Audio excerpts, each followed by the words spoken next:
అప్పులు తీసుకోవడం, ఆ పైన ఎగ్గొట్టడం. ఆస్తులు దానికి ఏవైతే తనఖా పెడతారో అది రూ. 100,00,00,000 దానికి రూ. 300,00,00,000 అప్పులు తీసుకోవడం.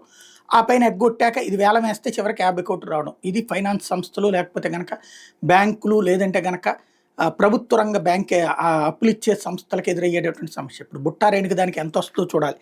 ప్రభుత్వ రంగ జీవిత బీమా సంస్థ ఎల్ఐసికి అనుబంధ విభాగమైనటువంటి ఎల్ఐసి హెచ్ఎఫ్ఎల్ నుంచి 310,00,00,000 అప్పు తీసుకున్న వైకాపా మాజీ ఎంపీ బుట్టా రేణుకి దంపతులు తిరిగి చెల్లించకపోవడంతో వాళ్ళ ఆస్తులు వేలం దిశగా అడుగులు పడుతున్నాయి. కొంతకాలం పాటు కిస్తీలు సక్రమంగా చెల్లించినప్పటికీ 5 ఏళ్ల నుంచి ముఖం చాటేశారు. సంస్థ బెంగళూరు బ్రాంచ్ ప్రతినిధులు పలుసార్లు నోటీసులు పంపడంతో పాటు సంప్రదింపులు జరిపిన నిష్ఫలమైంది. బుట్టా రేణుకి ఆమె భర్త నీలకంఠాలు 2018లో 15 ఏళ్ల కాల వ్యవధిలో తిరిగి చెల్లించేలా రూ. 310,00,00,000 అప్పు తీసుకున్నారు.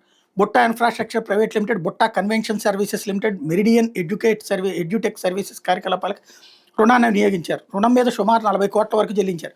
అసలు వడ్డీ కలిపి ఇంకా రూ. 340,00,00,000 వరకు చెల్లించాల్సి ఉంది. వడ్డీ భారం ఎక్కువగా ఉన్నందున కొన్ని ఆస్తులు విక్రయించి రుణం రీషెడ్యూల్ చేయాలని వాళ్ళు కోరారు. నిబంధనలకు విరుద్ధంగా ప్రతిపాదన ఉందని హెచ్ఎల్ఎఫ్ ప్రతినిధులు అంగీకరించలేదు. రుణం తీసుకున్న మొత్తానికి నెలసరి వాయిదా రూ. 3,40,00,000 చొప్పున చెల్లించాల్సి ఉంటుంది. ఈ మొత్తం భారంగా మారినందున తొలుత తక్కువ మొత్తం తీసుకుని చెల్లింపు మొత్తాన్ని క్రమేణా పెంచాలని ప్రతిపాదించారు. ఆ ప్రతిపాదన కూడా హెచ్ఎఫ్ఎల్ తిరస్కరించింది.